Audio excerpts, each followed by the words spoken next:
Okay. I've yet to fully understand why people seem to be calling me for advice. I mean, if I had a friend like me, I would be the last person that me calls. But if a buddy of mine calls and is in need, I'm going to try to help him the best I can because he chose me. No. A buddy of mine called me a little while ago. He said, man, I got a problem. I said, all right, I probably got a solution. He said, got a problem with my boy. He's got a little son. I said, well, I ain't got no kid, but I got trips. But so, we discipline him the same way. Go ahead, what you got?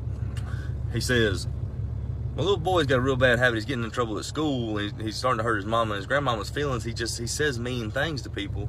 And I don't think he fully realizes the damage that he's doing. And I told him, I said, all right. I had a similar problem when I was a kid because I've been like this right here since Jump Street. I have had no filter since I was born. I used to get in the same kind of trouble. But when you're young, you have to realize that you can't be a total and complete asshole like Zach. You have to actually coerce, and you got to show respect and all that stuff until you get to a certain level. Then you can act just like me. But that's regardless. When I was a boy, I had a real problem with saying mean things to people because I didn't care. I didn't care if it hurt their feelings or not. So my daddy went out in the yard. He drove down a 4x4 in the yard, right at my height at the time. And every time that I said something mean, he would give me a nail and a hammer, and I'd have to go out there in that yard and I'd have to drive that nail into that hammer. That nail into that board. Well, if I went a whole day without saying anything mean or something like that, he let me go out there and I got to go pull a nail. And he told me, he said, when that board, when the thing looked like just a bunch of nails, he said, when that board right there gets empty, I'll buy you something special. I said, okay.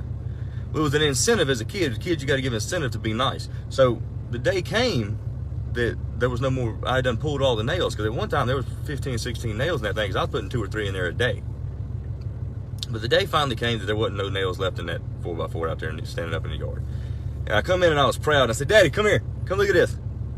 I ain't got no more nails in the board. I was excited. He walked out there with me. He said, he got down on his knees. He said, son, I want to show you something. You see them holes in that 4x4? I said, yes, sir. He said, those are the scars that you left with your words. Every time that you say something mean to somebody, you're driving a nail into them. And you can be sorry and you might not have meant it. Even though you pull that nail out of them, they still have a hole left in them from the mean words that you said. And that always stuck with me. So that's why I am today, that I don't say anything that I don't mean. So if it's mean and I say it, then I meant it to be mean.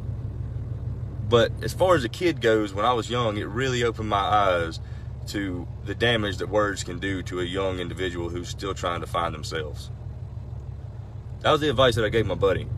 You ain't got to agree with it, but it sure worked for this old boy. I hope some of y'all find this a little bit helpful. Maybe somebody out there's going through the same thing. Y'all keep it real. Shit.